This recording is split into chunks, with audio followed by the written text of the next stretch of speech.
Liza Soberano, may bagong proyekto sa Hollywood. Former Kapamilya star, may mensahe sa kanyang mga fans.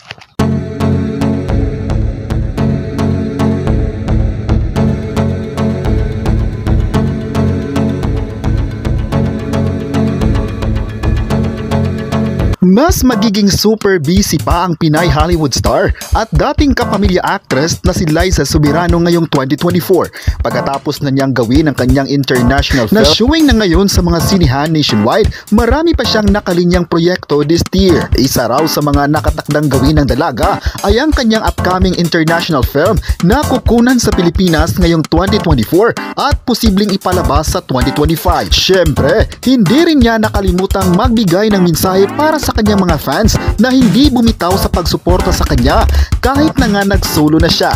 Ayon pa niya, nagpapasalamat siya sa lahat ng tao na sinamahan siya sa kanyang showbiz journey kahit hindi na siya sa Pilipinas.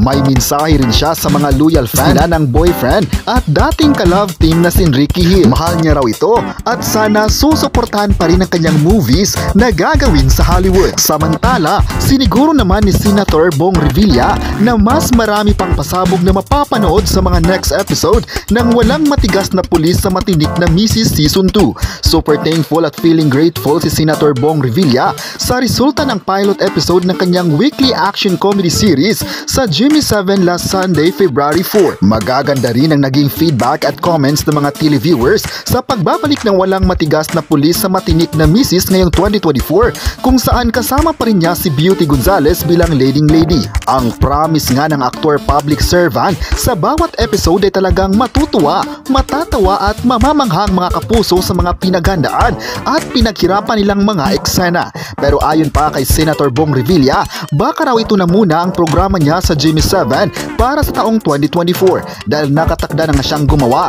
ng mga pelikula. Bukod sa pinaplanong movie niya with Jillian Ward at sa reunion project nila ng megastar Sharon Cunita, balitang sasali uli siya sa Metro Manila Festival 2024. Tungkol naman sa politika, dininay ni Bong Revilla na may balak siyang tumakbo sa higher position sa next presidential elections. Tatakbo raw siya bilang re-electionist next year pero wala siyang plano na kumandidato sa mas mataas na posisyon. Samantala, may binitawang pangako naman ng soap opera queen na si Judy Ann Santos sa namayapang Dreamscape Entertainment head na si Dio Indrinal. Isa si Juday sa mga celebrities na nagbigay ng eulogy pagkatapos ng naganap na Holy Mass sa Chapel of Annunciation sa loob ng ABS-CBN compound noong February 10. Tudo ang pasasalamat ng award-winning actress kay Dio na una raw niyang nakilala nang gawin niya ang ABS-CBN sa makasasayang teleserye nila ni Gladys Reyes Mara Clara. Inilarawan din niya ang ABS-CBN executive bilang mapagmahal na boss at talagang alam na alam raw nito kung paano alagaan ng kanyang mga talents at empleyado. Huli raw silang nagkausap ni Dio Indrinal bago matapos ang 2023 kung saan isa sa naging topic nila ay ang upcoming project niya sa Dreamscape Entertainment na Bagman. Samantala, inalala naman ng isa pang star magic artist na si Luisa Andalio ang kabaitan ni Dio Indrinal, lalo na noong ginagawa niya ang una niyang project sa Dreamscape na Once Upon a Time. Nagpapasalamat siya kay Sir Deo na siya naman ang nagbansag sa kanya bilang Wansa Queen, tapos pinagkatiwalaan siya sa mga seryosong karakter. Ang iba pang dumalaw sa lamay ni Dio Indrinal ay sina Coco Martin, Julia Montes, Vice Ganda, Kim Chu, Paulo Avellino, Smokey Manaluto, Ruby Domingo, Sunshine Dizon, Joseph Marco, TC Tomas, John Arcilia, Jake Ejercito, Angel Aquino at Baron Geisler at marami pang iba. Samantala, nakakaluka naman at center of attraction ngayon at usap-usapan ng mga marites ang businessman politician na si Bacolod City Mayor Albi Benitez.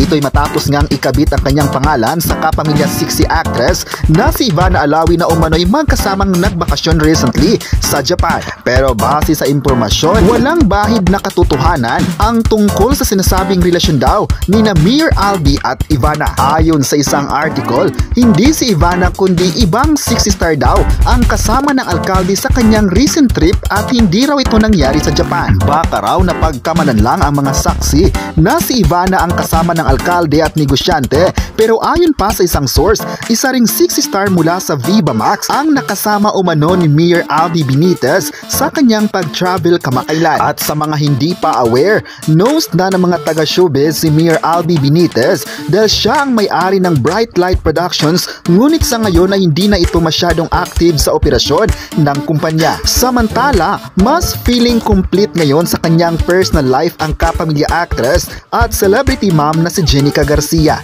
Parang all around ang peg ng ginagampan ng karakter ni Jenica sa totoong buhay.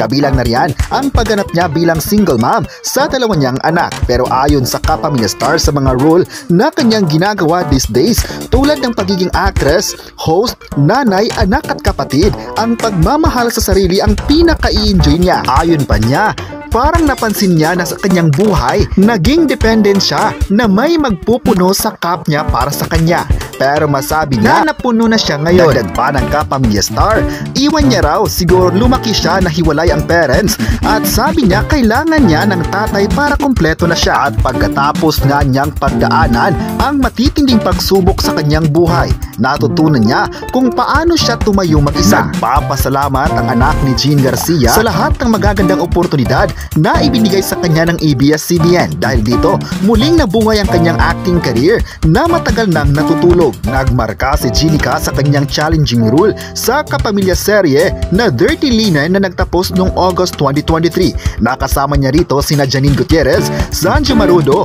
at ang BFF na niya ngayon na si Christian Bables. Nagpapasalamat talaga si Jenica Garcia sa tiwala na ibinigay ng Kapamilya Network sa kanya. Sa ngayon ay marami siyang mga proyektong aabangan ng mga kapamilya viewers na talaga namang magmamarka sa showbiz industry. Nagpapasalamat din si Jenica Garcia sa mga executives ng ABS-CBN dahil sa patuloy na pagtitiwala at pagbibigay sa kanya ng magagandang kwento at magagandang teleserye na napapanood ng mga kapamilya viewers. Malaki rin ang kanyang utang na loob na nagbigay sa kanya na maging loyal sa Kapamilya Channel.